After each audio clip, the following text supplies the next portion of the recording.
Hey everybody, nice to see you. Thanks for coming over right after the other panel. Always fun to have to follow Tim Sweeney. I didn't know that was going to happen. But thanks for coming out. I know a bunch of you in the room, so it's like playing for friends, which is kind of nice, but a lot of faces I don't know. Today I'm going to chat a little bit about my company Silent Partners Studio and kind of the work that we do. A little bit less in depth. I'm not going to go into every individual blueprint and all the details, but a little bit more kind of overviewing how we are using real-time solutions in a Real Engine and stuff like that for our live shows and concerts. So try to blast through some stuff, show some examples, and happy to chat at the end. I have some other friends from our company here. We can chat afterwards also, but hopefully it's helpful. It's a bit of a different look. So Silent Partner Studios and where I work in our business, we work in live shows and concerts. So concerts, events, installations, broadcasts, keynote presentations like the one you just saw, that sort of thing. But the main focus is that the majority of our work is for live. Usually they're very, very large live shows. That's not to brag or say they're amazing or whatever, but just from a sense of context, we're talking very large screens, lots of people, and big sort of impact. The thing about those big live shows is that they're usually not so glamorous, usually spent with horrific rainstorms, power outages, prepping computers in hotel rooms.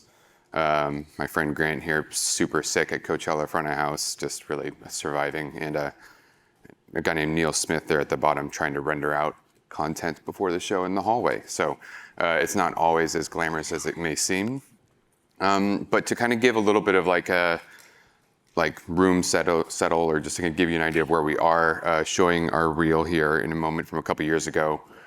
And again, it's not just to be like, oh, look, flashy stuff or who we're working for, but it kind of helps give you an idea of like the scale and the type of work we do. The really interesting thing about live is that it's different every single moment of the day, and you're asked to do lots of different types of things. So here's a little quick sample.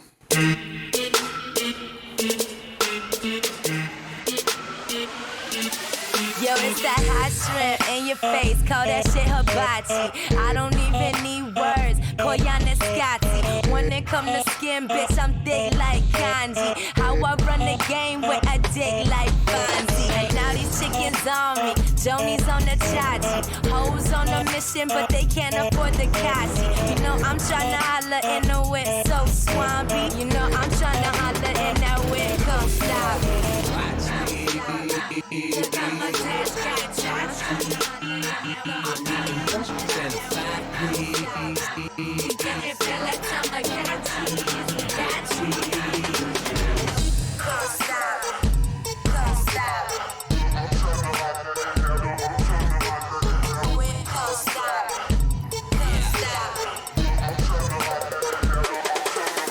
That real-time Bill Maher, ballin' like the rhyme needs. Sweater game tight like I'm rollin' with the Cosbys. Me and Aquafina making bread like Bonnie. If we have a baby, then we naming it the Sonny.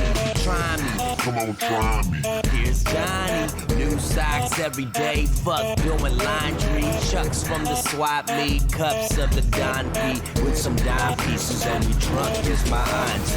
Watch me.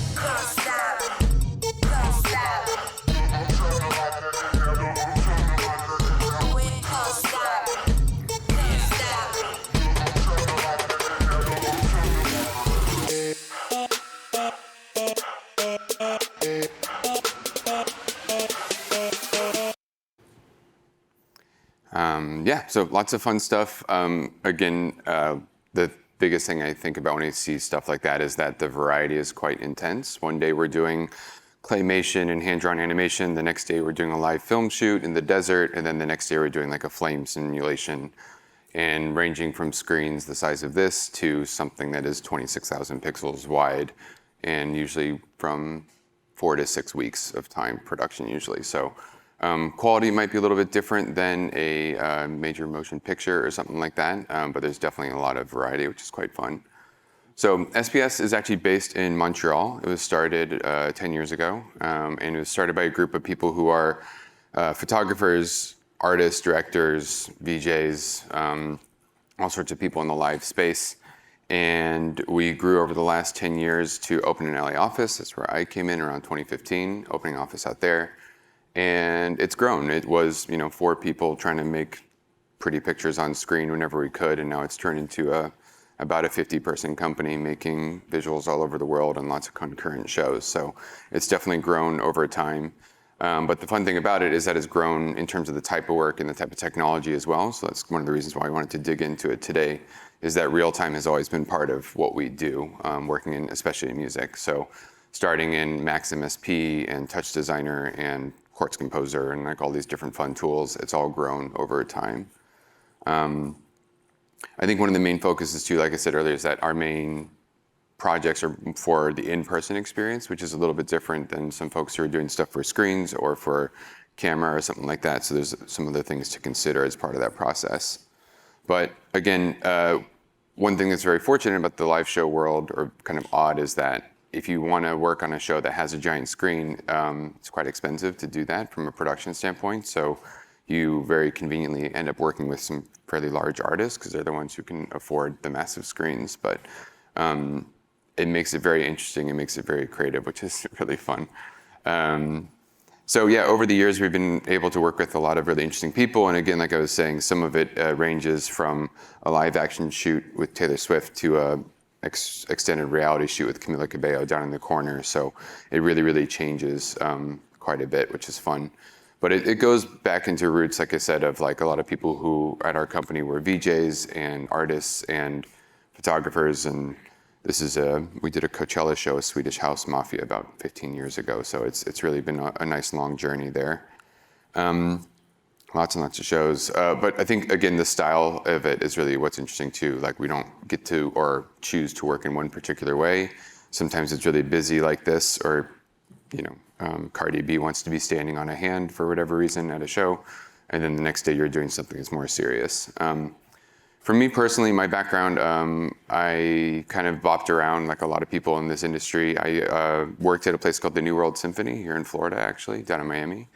And it was kind of a dream gig right out of school. They just opened this amazing facility that is a Frank Gehry building. If you're ever down there, go check it out. It has 360 projection on the inside during symphony concerts. And it was an amazing experience where I got to go and first day on the job had to replace projector lamps, and then the next day I had to make content for the show and then edit. And it was just a lot of stuff with a small group of people, which is really fun. After that, I went and worked with another company called Lightborn in Ohio, in Cincinnati, Ohio, doing shoe commercials for Echo. I don't know, I just kind of stumbled into that. And then that evolved into combining a lot of those things with commercial and projection, and we started doing more projection mapping. So that was a project with McLaren back in the day. But that eventually kind of led into a bunch of technology and a bunch of different things, and it led into my understanding of Unreal Engine, which for a lot of people here might know more than me or have had a different experience. But when I knew Unreal, I thought of Unreal Tournament and like video games and Gears of War and stuff like that. And I remember always watching it and seeing it grow, but it was always something kind of in the distance. Like you were aware of it, but I was paying attention to more other production-based tools. But you saw it grow and change until the logo got less aggressive over the years as well. So by the time it got to Unreal 4, we started to kind of pay attention to it, the big release of it being more accessible and free. More on that for a second. I need to kind of backstep why it's interesting too, because something that happens in shows, there's unfortunately tropes that are kind of done all the time. So we are always making clouds. I know it's really silly, but like all the time we have to make clouds or smoke or fog or something like that. So my first sort of real moment, aha moment with Unreal was the week that UE4 came out. They released this hang glider demo. I don't know if you guys remember seeing that or we played it, but there's a moment where I was in rehearsal. We're trying to render out some clouds and some haze, and it just was being miserable. And we opened up this demo, and it was like, can we just like do that? Can we just render that out? Because it just would work. So it's kind of a weird tangential thing, but it was just one of those crossover moments when you realize that technology that is being built for games and for other purposes, if we could record this out and put it in another medium, it'd be really helpful. So we ended up using a bunch of that on this Selena Gomez show in whatever year it was, but it was a really interesting little tidbit for Unreal for me. But I think I want to focus more not just on Unreal, but it's about real-time in general. Something that's been really helpful over the last 10 years, I think, is that the conversation about real-time has been less of a abstract thing. We're all used to it a lot more now on our phones, on our computers, in our everyday life. You're just kind of aware that you can hit a button and something will happen automatically, and that's been really, really exciting. I'm part of another organization called Framework. I helped start this, I don't know, right before COVID. Definitely check it out if you're interested. There's a QR code for the website there, but it's a little tangential, but it's a side plug for it because I think if you're in this talk, you're probably interested in it because it's a community for people who work in real-time visuals, graphics, technical stuff, design stuff, anything like that. And it can go way more in depth than what I'm able to do about real-time. But something that I really appreciated about Framework is we had a talk in London last year, and it's a bit weird to show another talk at a talk, but I think it's helpful to see. There was a presentation about the origin of real-time, and I'm going to play a little clip from it because it's entertaining.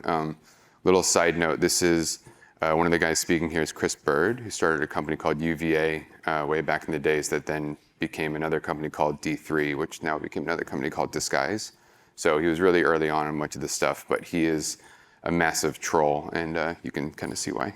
So Chris. Yeah, is there an identifiable origin point? Well, I think perhaps there is, and in order to try and illustrate this, I've created this. Have you got enough points on the timeline, Chris? Exciting infographic. Because I think you might have missed out a few things.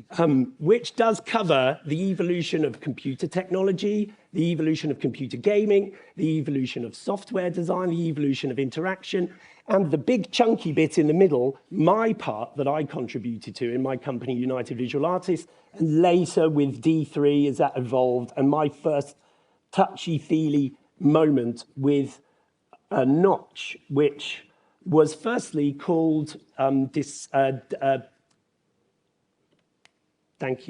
demolition.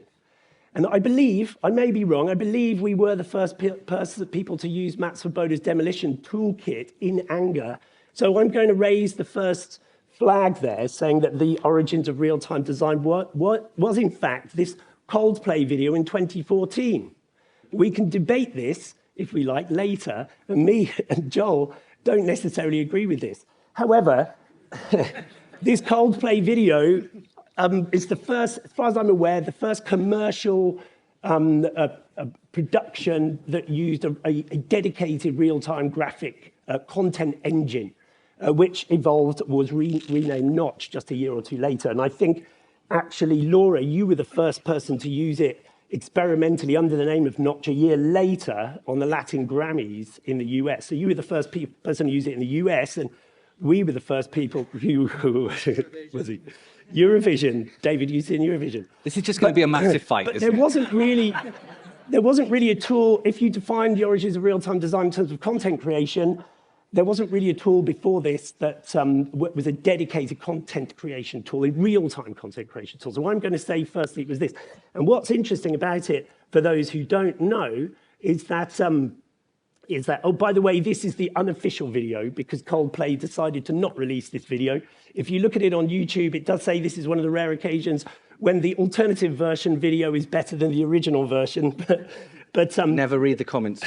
Never read the comments. I'm not going to play all of this video, but if you get to the section that you all know well, because many people use this as a reference on their website because they were all involved in it. David Bright and Build, actually, I think, have it on their website. Disguise still have it on their website. I can't take it, I have to take it. As a reference. None of this content's pre-produced, it's not video, it's real time. The interaction that you see was actually faked by pressing a button. We weren't gesture controlling Chris Martin as he waved his arms like that. It was more like a sort of sequenced button hit. But, you know, that's what I kind of believe. I think that this is perhaps, from a content design, real-time content design perspective, the first point. I mean, you know, but you know, There's so many points, though. There's We're gonna find out more points as we go along this presentation. I'm gonna save everyone by getting away from Chris. So that's my first sort of position. So it's very entertaining. It's very long. That QR code will take you to the rest of the talk. He goes through to, not to spoil too much, but obviously 2014 was not the first time real-time content ever happened, but it is a really interesting way to go back and kind of see why this all happened.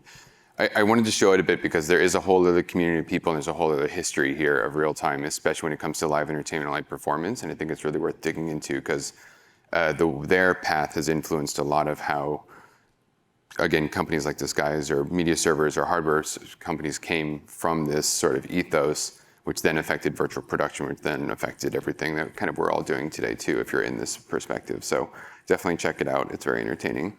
But some of the basics that a lot of us already kind of know, but real-time is really interesting. It's not just to render things for convenience, but it has all these other flexibility and important options. The sort of classic example is the tree up in the top corner from a virtual production shoot a couple years ago, but moving a tree and blocking the sun and changing the position. Doing that in real time is not just convenient because you don't have to render it and wait. You can also just get feedback on set, and the director can say, hey, what if that tree was there? And then the talent can see on screen and they can look back and know that there's a tree there. There's all these sort of like, advantages that come from that, and it becomes an emotional feedback loop.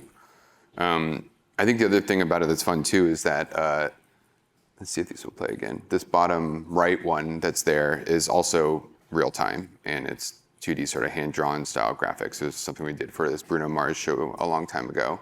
And I think, it's something that is real time doesn't have to be a fancy video game, rocks and trees environment. It can be a lot of different things, and there just needs to be reasons for it. And so I think a lot of what we talk about, and something that will come up in this presentation, is why are you using real time? What are you leveraging off of it? And does it really need to be? Is all kind of interesting stuff.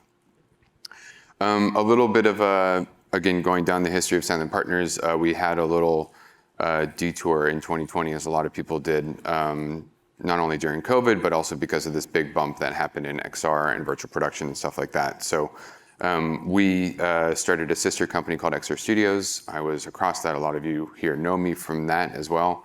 But it was something that we started to really focus in on virtual production, AR, camera tracked based real-time environments. And I think it's an interesting thing to touch on because it had to be real time. That was the most amazing thing about the big virtual production push, is that it had a requirement to be real time so the cameras could track and change positions. But the benefit of that is that now everyone started working in a real-time space, which is really great. It really pushed things forward. So we did this project that got a decent amount of attention, which was this performance with Katy Perry on American Idol. It was not made in Unreal, sorry, but it was still using real-time workflows and tracking, and it was a nice way to show that, again, like I was saying earlier, it doesn't have to be Mandalorian style or like a rock and tree sort of realistic environment. It can be playful, it can be fun, and it can still benefit from real-time technology. That grew over time, and we created the studio in LA. It was a crazy 5-year adventure with 2 massive stages, and we were able to do a bunch of different types of projects, but most of them were focused in music and live. We weren't focused as much on film and TV, but music projects with Katy Perry and Billie Eilish, Leon Bridges, and lots of other people. And a lot of it was television focused. So we were able to do the VMAs in 2020 and MTV Movie Awards and a couple other things. But what became really interesting about all of this was real-time design and content design for immersive environments for camera was really influenced by our work in the physical space. So a lot of what we were doing was building these large virtual representations of physical sets in the space. So hosting environments, areas with screens, virtual screens, but all of that you see was done on LED stages. So Silent Partners was able to take our experience in the real world, bring it into the virtual world, and we came out the other side with some interesting experience. Esports became a really big part of that and has continued to, as well as AR graphics for broadcasts. Again, more AR stuff for esports. There's some really fun work with Valorant over the years that, again, was kind of perfect for that sort of world and style and environment, which is great. But there was some cinematic stuff as well too. We definitely spent some time trying to create real world environments, or Mars, I guess, for this. And again, leveraging different real-time tools between Unreal, Notch, Unity, all sorts of things during that time. And finally, the last part of that is the corporate world is obviously a big play in using all that stuff. So that was a big time spent for us, not only in the more stylized sort of corporate presentations like this, but also more realistic presentations as well using Unreal. I think virtual production is a whole other side topic that's not really this talk, but it's just interesting to touch on because a lot of the stuff that we learned in that space and that a lot of people learned in that space has now come back the other side into the live entertainment world, and it's really interesting. So working on really convincing backgrounds and shadows and stuff like that, really high quality rendering has also transferred over into the real world space, which is great. So today in 2025, where we stand with all this sort of stuff and the million acronyms that exist for it, we're still doing a lot of work in the virtual production and AR space. We don't run a stage anymore, which is, to be honest, kind of nice. But there's lots of stuff happening in that space. So some more recent things from there. We did this project recently with Katy Perry in Australia using augmented reality. And it's a good example of, she had to do a daytime performance in Australia, and it's quite hard to make daytime shows exciting. It's sunlight, you can't use screens, you can't use lighting that much. So in order to elevate it a bit, she decided to lean on some more fantastical elements. And so this is a project done with Unreal Engine inside of a VizRT wrapper with Stipe camera tracking, some nice examples of like reflections and shadows and stuff like that, which is kind of fun. But also it's just like giant shiny metallic butterflies as well. So the pressure is pretty low. So that's something we're still doing and keeping pretty active with. Another thing we're keeping active with is still virtual production work, using mostly as VAD artists and creating environments. So we just did a shoot recently with our friends at Mars Studio over in London. And it was just a reminder of like, reflections are obviously this big, exciting thing for car shoots, for virtual production, but being in an Unreal environment was what was really exciting about the shoot. This tunnel that you see in that shot is an Unreal scene, and being able to change the width of it, size of it, animating the lights down on the moment, and just live actively change things made for a really fun experience for the director and the DP, and just made for a really good shoot. And again, with that real-time feedback, it's silly because it's just a car in front of a screen, but them seeing when stuff is flashing at them or not allows them to react to it and turn to it. And again, that little bit of feedback is what's really helpful. So that was a bunch of detours into the VP world.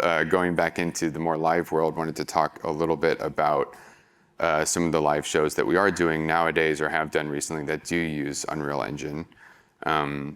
Again, it's just a tool, and there's a lot of tools involved, but it's helpful to kind of dig into, how we're using it, and more why is what's interesting. I think something to talk about with live shows, like I was saying at the beginning a bit, is that things have a lot of factors in that space that are a bit bizarre. The timeline is short, but the resolution is really large. The budget is generally a little bit smaller. The team style is a bit different. There's a lot of expanding and contracting in that space, just like a lot of industries where lots of freelancers, contractors, friends, other studios. So all of those factors are part of the reason why something might be using Unreal or another tool or something else. There's all these different things that you can pull on. So even though you could do something one way, you end up choosing to do it another way because of all these other extraneous factors. Something that's really interesting in live shows too is that there's the touring aspect of it, or like the sort of actual production aspect of it that's quite tricky. So even if I want to run something in Unreal, I need to consider, should it be running live? What kind of machines are going to be running it live? And how does someone set that up every day for the next 9 months in 120 different cities? So how is it going to be calibrated in the morning? What are the troubleshooting things? There's a lot of factors in there to consider when and why to use a certain tool. So something that we recently worked on was this tour for Justin Timberlake. It's very entertaining to work on JT tours because my name is JT, and it's very confusing for everyone, but it is fun. And he's an artist we've worked with for a really long time. And so, the show opened last spring, and it was really fun. There's a huge amount of production value to it, and I'll break down a couple of these things that we used a bit more in Unreal, but at the moment, everything you see on the screen were Unreal scenes that were shown in the screen. So there's a DMX lighting one in the top left. We'll talk about that. The bottom one was kind of a hybrid workflow using Unreal to create light passes and animations and renders that then people could effect afterwards, and then there's a couple other ones, but here's a quick overview of the show if you didn't happen to see it. Are we? You ready, JT? I can't wait till I get you on the floor, good looking. Take it to the cars.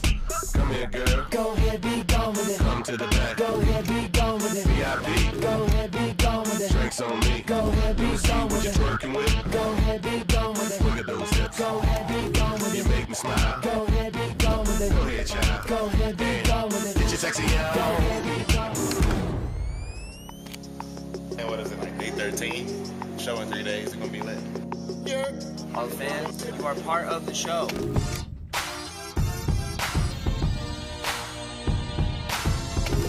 This just can't be summer love. You see, this just can't be summer love.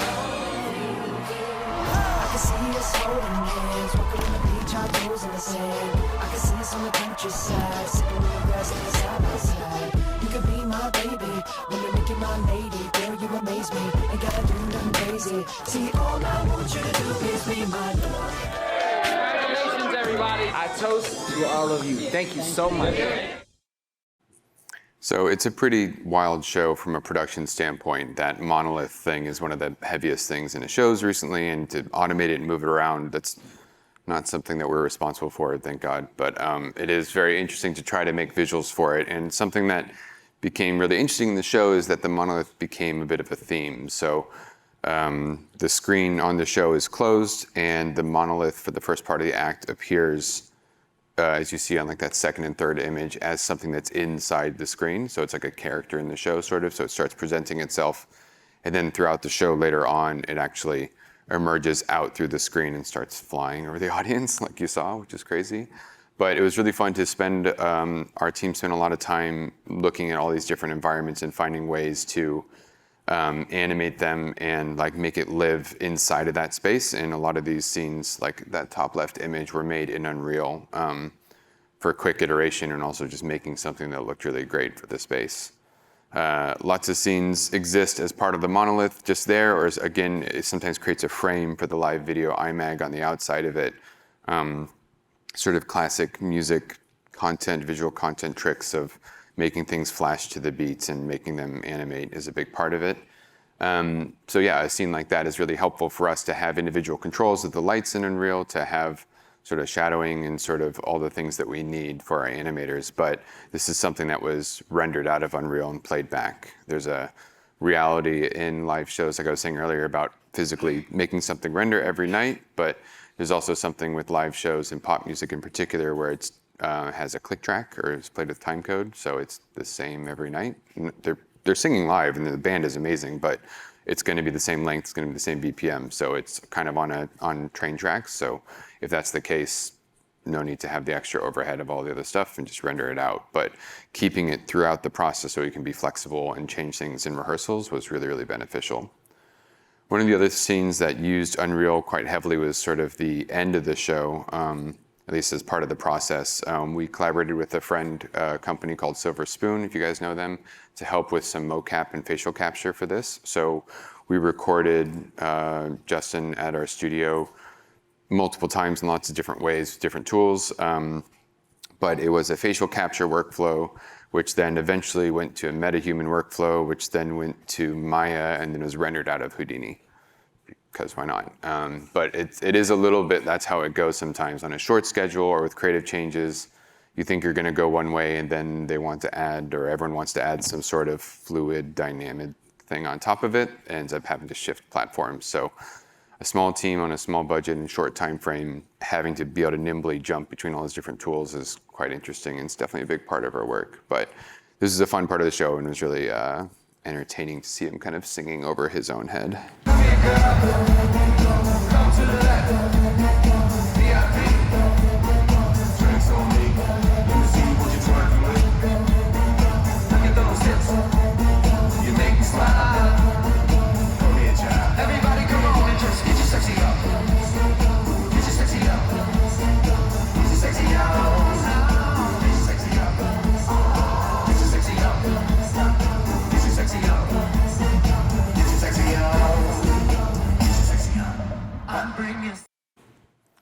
So yeah, super fun. Again, you could probably do, especially today, all of this in Unreal. You know, you could run it live. You could have someone backstage like we just saw, like doing some sort of live facial mocap. But we didn't need to, so that's kind of how it worked out. But it was really interesting to be able to use it throughout that process and find the right way to get something out on screen. Another big scene for us was this sort of underground layer DJ like club section of the show. So we had this established ground where you could see, this is based off of his album art cover, this sort of gas station idea, but finally at this part of the show was kind of one of the first times where it starts traveling. And so imagine that on screen, it starts moving.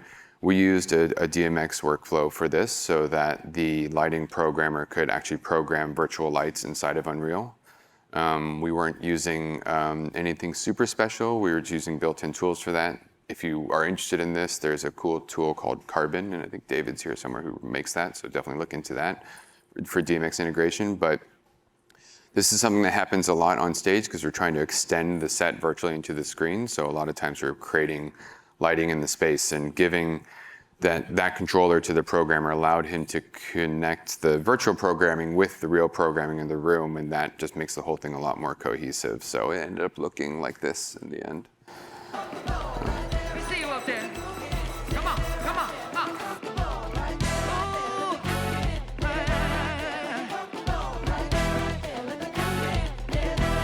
Come on, shake. Like you know you got something to prove, little mama. Move out.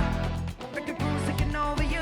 Isn't actually running live each night. We also baked that in at some point with timecode. Again, same reason. The lighting programmer can update it whenever they want, but we chose to keep it and make it a permanently baked thing. DMX is controlling all those moving headlights that are there, but also you see these other like area lights in the space and other sort of just general tone and color. And again, it made for a really nice experience for everyone. It's definitely nice for animators to not have to manually move all the lights individually. A lighting desk is a great tool for that. And if you haven't looked into that workflow, Unreal has a ton of documentation on DMX, and there's a lot of really great opportunities there for sure. Another show that we worked on was more recently at the end of last summer, and it was a project called Haine.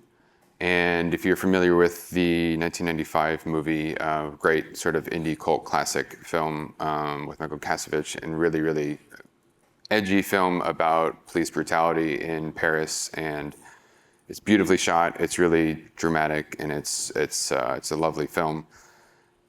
20 years later, they decided to make a stage interpretation of it. So this premiered in Paris last year. It's done quite well actually, and now it's on the road traveling a bit, but the sort of request and the hard part about this show is how do you take something that's very cinematic and filmic and restage it onto a stage for the audience without cameras and without being able to control every single shot. And so our team decided to really lean into Unreal Engine for this. So almost the entire show is created in Unreal with a lot of different workflows.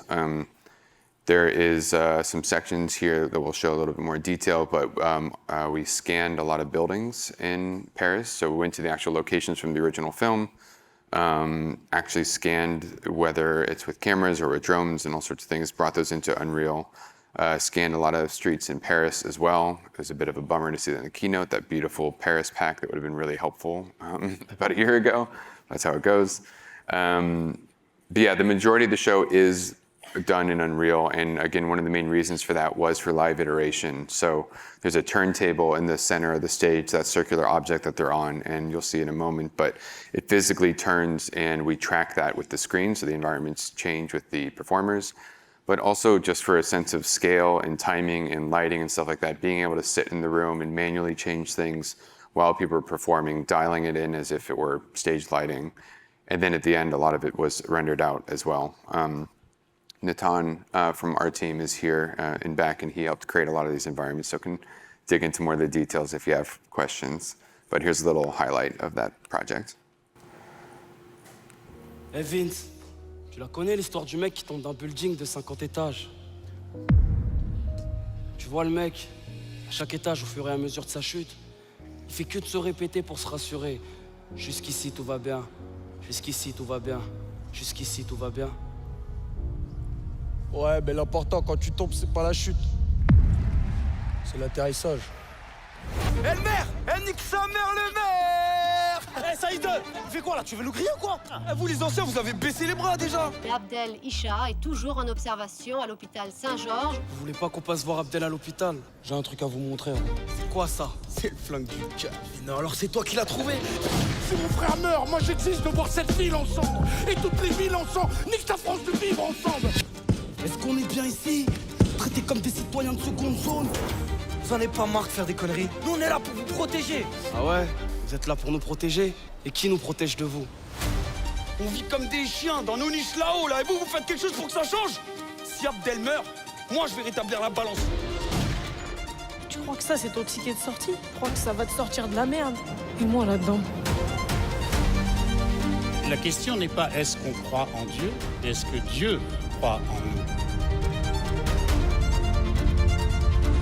C'est les mecs comme toi là, avec ta mentalité de vieux rappeur à la Little qui foutent la tête en l'air. Quoi? T'as des leçons de morale à donner? Hein? Si t'étais allé à l'école, tu saurais que s'il y a un truc que l'histoire nous a appris, c'est que la haine attire la haine.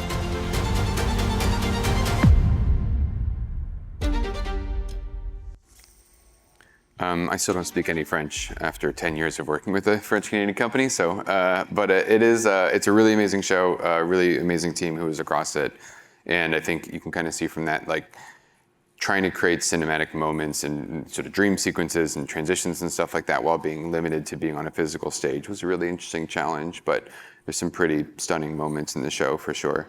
But again, like we were saying, a lot of those scenes are scanned and loaded in, so lots of buildings and objects and geometry and all sorts of things that are found really in Paris were brought in and relit and restyled. It is quite interesting to try to create something that feels photorealistic, but also is styled and creates an emotion. It's an interesting problem to solve, whereas if you're doing something with virtual production or a game cinematic, you can control a lot more of the human factor of where they're looking and where people are seeing things through a camera or through your lens that you choose. So it's an interesting thing to try to create an environment where people can explore with their eyes regardless. The turntable on stage was synced like we were saying. So again, you saw in that little clip, some of those scenes had rotations built in, which is possible with other tools and technology, but doing that in Unreal made it so much easier and so much quicker and efficient to actually get some of those perspectives, as well as there was a treadmill that you saw as well. There's lots and lots of, the movie is about walking through Paris and always traveling. So actually having an Unreal environment that can move was really, really helpful for that. A lot of the scans were using reality capture as well as drones and other stuff like that with some cleanup, but it was a pretty good workflow for that, which is great. Other sequences that were fun were these elevator sequences, and again, travel sequences were something that were a big part of it because you had to figure out how to move people throughout the space. So check out more on it online. There's lots of great photos and images. If you're ever in France, go check out the show. And again, Nathan is here, can answer more questions about it. Kind of one of the last shows we're going to talk about a little bit is a little bit smaller, but it's the Country Music Awards last year. We get to work on the show every year, and it's really, really fun to work with a bunch of artists in Nashville. And what's been really interesting to work on, to look at this one, is that over the years, things have evolved quite a bit for a show that's quote unquote smaller. It's faster, you don't have a lot of time, there's not a huge budget because there's 10 or 15 artists that are performing. And that's something where Unreal Engine has really made a big difference now. These two scenes are things that I think, 5 years ago or 6 years ago, if we were asked to make Flames, or if we were asked to make this sort of like, this sort of desert scene with, really realistic snow and clouds and the brush and stuff like that. It's a big ask for traditional 3D tools when you have to render them out and get that level of detail. But this entire frame was made in Unreal quite quickly. So I think it's starting to allow things to happen that someone might not approach or might not feel comfortable asking for, which is really exciting. The other sequence on the top was done for Luke Combs, and it was the sort of theme song for the new Twisters movie, if you saw that. So on stage, they brought other sort of gas piles like that, and flames and sparks and wind and stuff like that. And so it's really fun to be able to create a set extension moment where we continue the set into the screen using 3D models of the actual props that are on stage, if that makes sense. So it's really, again, helpful in Unreal to be able to extend the space. I think looking forward, one of the bigger things to talk about is that, the technology is changing and growing and accelerating quickly, but it kind of always has been. It's always been changing. There's always been something new going on. As soon as there was tape, then there was digital, and when there's digital, there's HD, and then there's 4K. Like, there's always something that's moving and growing. So when you're in the entertainment space, a lot of your job in life is just to keep up with it and always have your sort of finger on the pulse. I think one of the main things about that is AI is obviously the big conversation for that. Tim mentioned it at the end of his talk as well. I think for us, it's something that we're trying to find ways to leverage things in a helpful manner. A lot of the sequences in this, I think these GIFs play a little funny, or not at all, actually. There it goes. This bottom little sequence was the beginning for this Timberlake tour, and it was all utilizing AI to do this sort of infinite zoom thing with pictures of him. But, the ironic thing about that was, this was last January when we were working on that, and the world has changed about 100 times in AI since then. But it wasn't like one button that you just pushed and it all just came out. It was a huge team of people trying to, negotiate with the robot to get it to do the right thing. But it's definitely something that we're using quite a bit and playing with it. I think that combined with all of the Unreal tools and other things that we've been talking about still is an element of real time, because I think the thing that's interesting about AI is that feedback that you get in that sort of control of seeing what's next and stumbling onto accidents. I think, again, there'd be a whole other presentation just about AI stuff. We just recently were fortunate enough to work on the Google I/O conference a week or two ago. If you guys saw that and all the VEO 3 announcements, and we were able to play with that for quite a while. And lots to talk about that whole other space. But again, I think it's about using the tools in a way that's interesting. So a little bit of a tangent, but something we did in last year at a Coachella was playing with AI a bit in a way to break it. And I think that's, again, in the live entertainment space, something that's always interesting for us. Every time we get a piece of technology, we kind of try to turn it and mess with it and twist it in a funny way versus just taking it off the shelf. So this is a song that we did for No Doubt at Coachella last year.